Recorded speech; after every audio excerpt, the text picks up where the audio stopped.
Hello दोस्तों, नमस्कार। मैं आप सबों के बीच में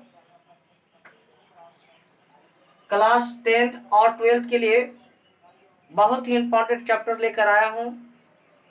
मैं भूपेंद्र कुमार आप सबों के बीच जो नया एक टॉपिक है खनिज तथा ऊर्जा संसाधन, अर्थात संसाधन की बात करेंगे। जो यह चैप्टर जो है खनिज तथा ऊर्जा संसाधन एक क्लास 12th के बच्चों के लिए और 10th के बच्चों के लिए भी इम्पोर्टेंट है। तो मैं आप सबों के बीच में आज कुछ इसकी जानकारियां देंगे और यह वीडियो में कम से कम आपको इस चैप्टर से कम आपको 12 से 15 प्रश्न का क्वेश्चन पूछा जाता है।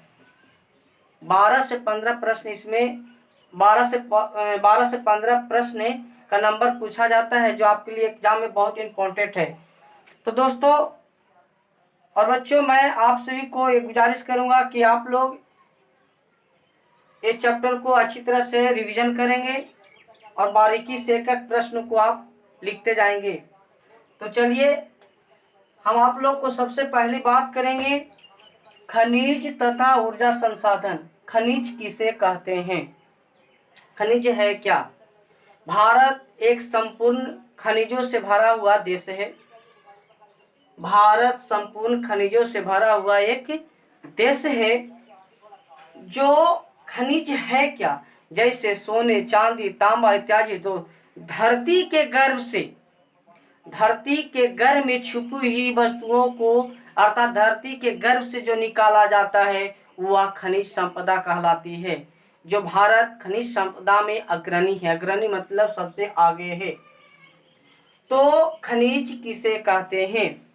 खनिज धरती के गर्भ से छुपी हुई वस्तुओं को निकालना, खोद कर निकालना ही खनिज कहलाता है। खनिज को मुख्यतः दो भाग में बांटा गया है। खनिज को मुख्यतः कितने भागों में बांटा गया है? खनिज यहाँ पे क्वेश्चन है कि इसे कितने भागों में बांटा गया है। तो खनिज को दो भागों में बांटा गया है। दूसरा प्रश्न है, इसे दो भागों में बांटा गया है। किसे? खनिजों को। खनिजों को कितने भागों में बांटा गया है? दो भाग। वो कौन कौन है? पहला है धात्विक खनिज।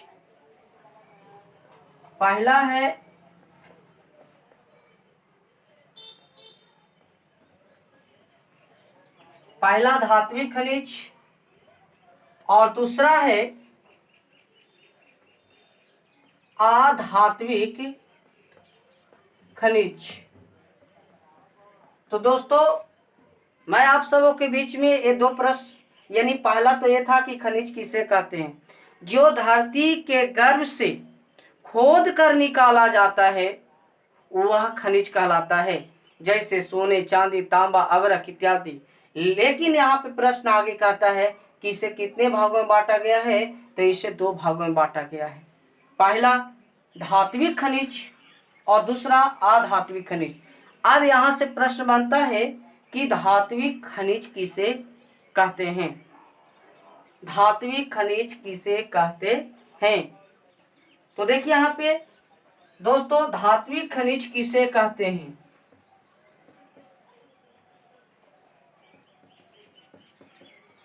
धात्विक खनिज किसे कहते हैं? कहता है कि जिस खनिज में लोहे का अंश होता है अर्थात धातु पाया जाता है उसे धात्विक खनिज कहा जाता है। जिस खनिज में धातु पाया जाता है उसे धात्विक खनिज कहा जाता है। दूसरा प्रश्न है अधात्विक खनिज। जिस खनिज में धातु नहीं पाया जाता है उसे अधात्विक खनिज कहा जाता है। 2 नंबर का प्रश्न पूछा जाएगा, धात्विक खनिज किसे कहते हैं और अधात्विक खनिज किसे कहते हैं। यह प्रश्न आपसे पूछ दिया जाएगा कि खनिज को कितने भाग में बांटा गया है या कौन कौन है, नाम लिखें।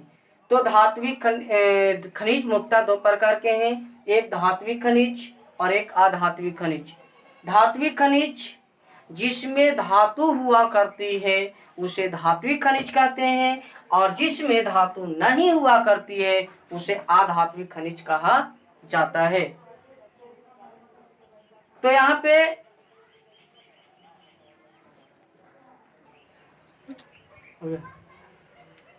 तो दोस्तों धातु को अर्थात खनिज को दो भागों में बांटा गया, एक धात्विक खनिज, एक अधात्विक खनिज। धात्विक खनिज किसे कहते हैं?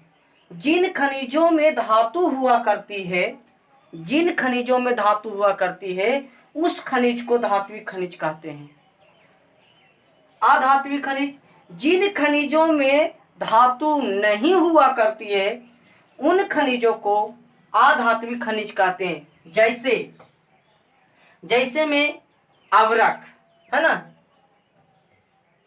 जैसे अभ्रक है ना, यानी कि जिनमें धातु का अंश नहीं पाया जाता है ना, धातु का अंश नहीं पाया जाता है, वह अधात्विक खनिज कहलाता है। जैसे अभ्रक है ना, अभ्रक, चूना पत्थर, जिप्सम इत्यादि। अभ्रक, चूना पत्थर, जिप्सम इत्यादि ये अधात्विक खनिज है। अर्थात हमने अभी तक बताया है कि खनिज किसे कहते हैं। खनिज धरती के गर्भ में छुपी हुई वस्तुओं को अर्थात धरती के गर्भ से खोद कर निकाला जाता है, उसे खनिज कहा जाता है। खनिज को दो भागों में बांटा गया है, एक धात्विक खनिज और एक अधात्विक खनिज। धात्विक खनिज जिसमें धातु का अंश पाया जाता है उसे धात्विक खनिज कहते हैं, जैसे सोना, चांदी, लोहा, लौह अयस्क इत्यादि। अधात्विक खनिज जिनमें धातु का अंश नहीं पाया जाता है उसे अधात्विक खनिज कहा जाता है, जैसे अभ्रक, चूना पत्थर है ना, चूना पत्थर, जिप्सम इत्यादि। तो दोस्तों ये हमने 3 प्रश्न बताया आपको, एक खनिज और एक धात्विक और अधात्विक। तो दोस्तों मैं आप लोग को ये भी बताना चाहता हूँ कि भारत में किन किन क्षेत्रों में पाया जाता है। भारत में खनिज किन किन क्षेत्रों में पाया जाता है। तो भारत में सर्वाधिक खनिज संपदा भारत का प्रायद्वीपीय क्षेत्र में पाया जाता है। अब ये प्रायद्वीपीय क्षेत्र कौन है? जो पहाड़ी इलाका क्षेत्र में आता है, अर्थात पहाड़ी इलाका के साथ साथ समतल भूमि है, उस क्षेत्रों में सबसे ज़्यादा अर्थात भारत का प्रायद्वीपीय क्षेत्रों में खनिज संपदा सबसे ज़्यादा पाई जाती है। खनिज संपदा में भारत सबसे अग्रणी राज्यों में सबसे ज़्यादा खनिजों में अग्रणी राज्य भारत का राज्य झारखंड है, जो कहता है खनिज उत्पादन में भारत के सबसे आगे बढ़ते हुए राज्यों में झारखंड, पश्चिम बंगाल इत्यादि। भारत में खनिजों में सबसे अग्रणी राज्य में झारखंड आता है। तो अब यहाँ पे हम बात करेंगे आपको कि खनिज में धनी राज्य और खनिज संपदा कौन कौन से राज्य पाया जाता है, जैसे कोयला, सोना, चांदी है ना, अभ्रक इत्यादि भारत के किन किन क्षेत्रों में पाया जाता है। तो दोस्तों आगे आप लोग देखिएगा। तो दोस्तों हमने खनिज तथा ऊर्जा संसाधन बता रहे थे, जिसमें खनिज में अग्रणी राज्यों की हम चर्चा कर रहे थे। खनिज में अग्रणी राज्य झारखंड, पश्चिम बंगाल, मध्य प्रदेश, छत्तीसगढ़, आंध्र प्रदेश और उड़ीसा। ये सारे राज्यों में सबसे प्रथम झारखंड है, जहां पे 38% भारत का खनिज का उत्पादन करता है, जैसे लौह अयस्क, लोहा, तांबा, सोना, चांदी, अभ्रक इत्यादि का उत्पादन करता है भारत का। कौन सा राज्य? झारखंड। जो झारखंड खनिज संपदा में क्वेश्चन 1 नंबर का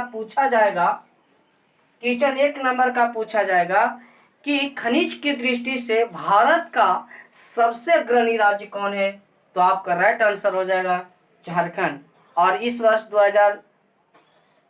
सॉरी 2019 का एग्जाम में क्वेश्चन पूछा गया है कि खनिज की दृष्टि से सबसे अग्रणी राज्य कौन है? तो झारखंड। कितना प्रतिशत? 38%। अर्थात पूरे भारत में 100% मतलब सभी राज्य से तुलना कर लिया जाए तो 100% खनिज होता है। 100% में 38% झारखंड में उत्पादन किया जाता है खनिज में, जैसे पेट्रोलियम, लोहा, कोयला इत्यादि सारे आते हैं। तो दोस्तों हम एक एक प्रश्न को बारीकी से देखेंगे। जैसे लौह अयस्क में लोहा की बात करेंगे, लोहा के उत्पादन में अग्रणी कौन है? तो चलिए हम आते हैं, पहला खनिज की दृष्टि से लौह अयस्क की बात करेंगे। लौह अयस्क है ना, लौह अयस्क खनिज की दृष्टि से हम सबसे पहली बात करेंगे लौह अयस्क। लौह अयस्क है क्या? और लोहा का अयस्क 2 हैं जो सबसे ज्यादा इंपॉर्टेंट देता है एग्जाम में ही आपको। लोहा का 2 अयस्क है, एक हेमाटाइट,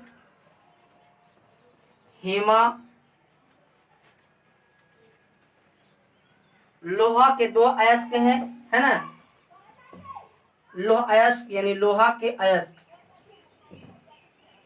चलिए यहीं पे लिख देते हैं लोह अयस्क,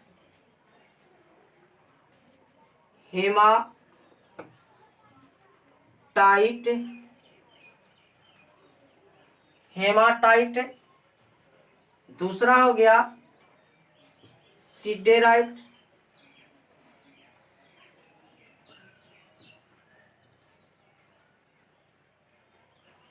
हेमाटाइट, सिडेराइट और मैग्नेटाइट। हेमाटाइट है ना, और एक और है लाइमोनाइट, है ना, मैग्नेटाइट भी है।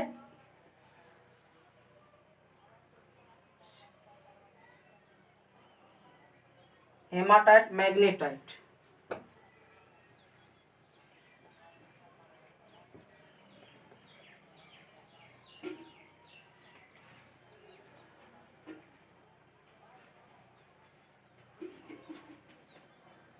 तो दोस्तों लौह अयस्क में अर्थात झारखंड लोहा के उत्पादन में अग्रणी है।